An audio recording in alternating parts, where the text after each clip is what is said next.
The Littlest Necromancer. Morality is a subjective thing. It seems beholden to the space in which it exists. In times of peace and plenty, morality is nuanced and reasoned, largely philosophical, staid. We have the luxury to explore whether something is truly immoral, or if that judgment is nothing more than a hangover from less enlightened times.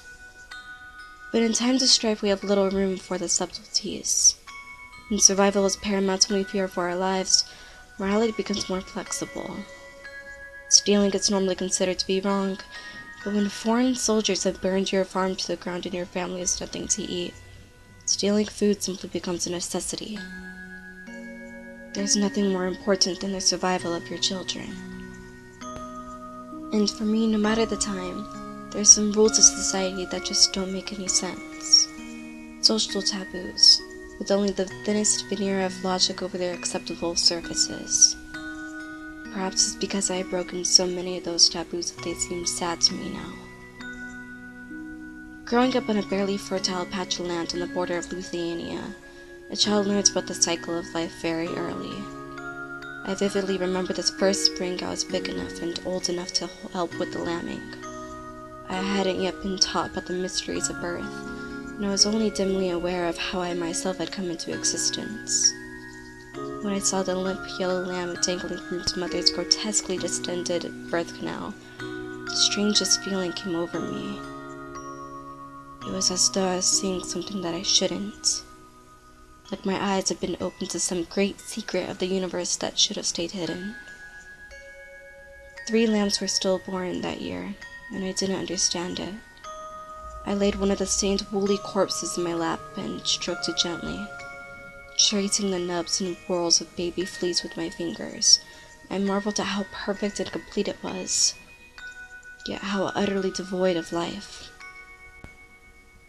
"Mamite," I said to my mother, "why is the lamb not alive?" "Because God decided it should not be," she replied, the shape of her mouth at once hard and soft. "Now go hang it in the shed for your brother to skin." I was not satisfied with that answer. She had explained to me how of the matter, and that was wrong. But I did what I was told. I tied rough twine around its tiny, perfect hooves, then hung it from the iron hook in the shed. When my brother skinned it, I peered through the gaps in the wooden slats, watching his sharp, shining knife reveal the wonderful complexity of muscles and sinews hidden beneath. And thus began my love affair with death. Insects were the easiest to hide, and the most simple of all the dead things I sought out. One day, hunting the fat brown spiders that dwelt beneath our house, I found a little tin box buried in the dirt. I kept my dead prizes in it, hidden away from everyone else. I would pick up apart the dead bodies of flies and cockroaches, holding them up before my sharp child's eyes, studying their oil-slick membranes and dusty chitin. Sharp hooked feet and fine hair lakes thrilled my skin when I touched them. I was filled with that same wondrously forbidden feeling that flooded through me when I'd first seen death. And when I focused on that feeling, pushing it into the front of my mind, when I imagined it dancing down and through my fingers like flame across a gunpowder fuse, something terrible and magical happened. Those insect corpses would move. At first it was the barest twitch of an antenna, or the spasming kick of a single leg.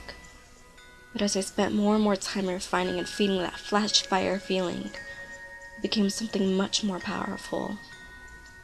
Houseflies would tilt their multifaceted heads and skitter an inch on 3 legs before falling over sideways, the spark of own life extinguished. I kept my secret to myself, not daring to show my brothers or my mother. But when spiders and crickets were no longer enough, I was forced to become bolder. I had to be brave to get the things I so desperately craved. The mouse had been poisoned. My father had created a foul toxin of his own concoction, which he left in the corners of the cellar, the evil little pellets mixed with irresistible molasses and corn. This was to my advantage. Poison didn't mangle and maim like the steel traps used by families far wealthier than ours. In the dusty gray half-light of the cellar, I sat on a sack of oats and cradled a stiff mouse with my hands, gently stroking its spiked fur smooth. It came easily now. The feeling. It burned through me and flowed into the tiny corpse, causing its whiskers and paws to twitch erratically.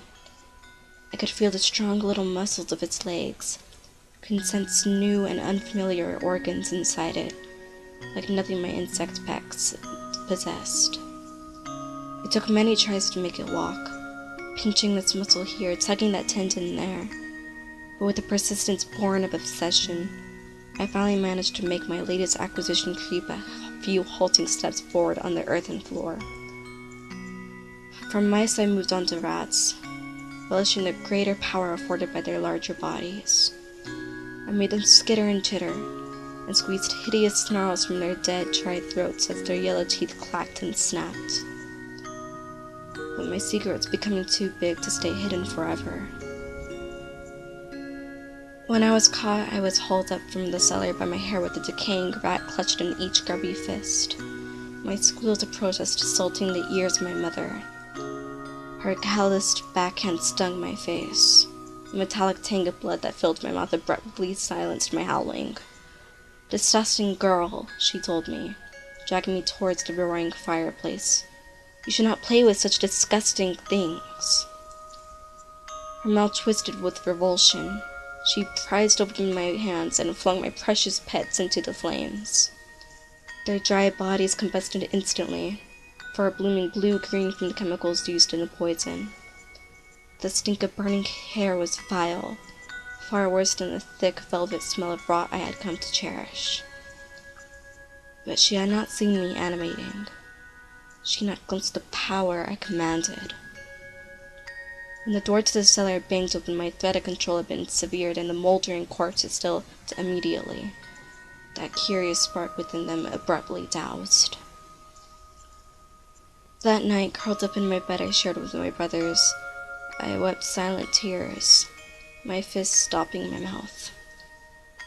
My undead babies were gone forever, their second life stolen, and I mourned them as befits a mother. I consoled myself with the realization that there would always be more dead things. That much was an absolute certainty. But I would have to be far more careful. When my eldest brother was enlisted to fight in the War of Independence, I knew that I wouldn't see him again. It was as though I could smell the intimate scent of death upon him already. His duffel slung over one shoulder. He waved cheerfully as he rode my father's bicycle down the rutted road away from the house. Its poorly opened letters came for 3 months, then abruptly stopped. The hole they left was inevitably filled by a far more official letter, informing us that he had been killed fighting on the front. Each of my family members grieved in their own way, dancing around the hard truths of death, coming to terms with his loss in their own. But I did not. I raged. I demanded to know why his body had been sent home to us, why it had been put in some hole dug up in foreign soil, so far from home. For months I scrounged and hoarded food, planning to run away from the farm. I would find Peter's body and raise it from the dirt, so that he could begin his second life.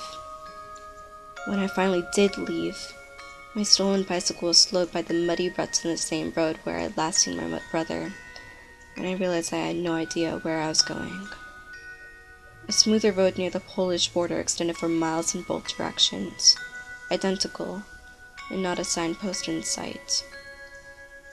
In that moment of indecision, I realized what it meant to be a child, and I discovered that the world was much, much bigger than I had ever imagined. Tired and forlorn, I returned to the bed where my remaining brother snored, unaware. I was too weary to even cry. The day that the soldiers came to our village was marked by columns of smoke in the distance. Being so close to the border, We had always feared that enemy soldiers might break through, but I don't think any of us really believed it would happen. When they arrived, most of the townsfolk had gathered near the church, the men forming a motley militia that stank of desperation and duty, wielding axes, pitchforks, and old hunting rifles. Inside the small church, the women and children hid, some of the young ones peering out through the windows while being scolded to get down and hide. What my father and his ragtag group of men thought they could achieve, I am not sure. When the Soviet soldiers opened fire, they were quickly and predictably overwhelmed.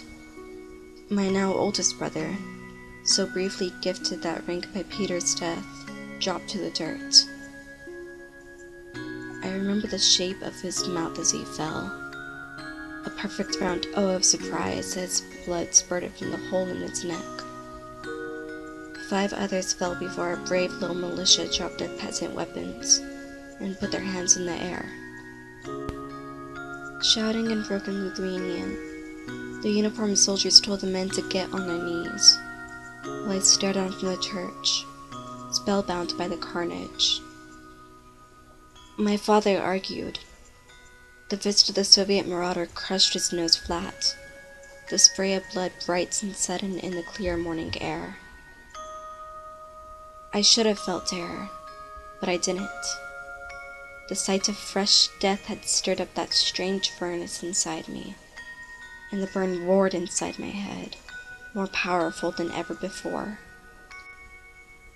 The soldiers did not see my dead brother rise behind them, awkwardly hefting his axe, when a sharpened blade thwacked deep into the skull of their officer, killing him outright. All hell broke loose. Bullets thudded into him, but I kept him walking. Before the hail of gunfire could knock him to the ground, my brother's axe struck again, taking another of the enemy's soldiers down with him. That fallen soldier promptly gained his feet under my control, and began shooting his living companions with a dispassionate steadiness that only the dead truly possess. It took minutes for them all to die, and mere seconds for me to raise them again, my head ablaze with the ecstatic hellfire that animated them. "I saved you," I called to my father as I flew out of the church, and into his slow and startled embrace. "It was me. I made the dead man walk. I made them kill each other." The fire had dimmed inside me, and I let the soldiers fall. They were no longer needed. "I don't understand what you are saying," he said, mopping his bloody nose with a handkerchief. And so I showed him. I showed all of the townsfolk how I can control the dead. I made the bullet-riddled soldiers rise again, marching them to form ghastly ranks of grinning corpses, so my kith and kin would realize just how amazing my powers were. But they did not find my gift amazing at all.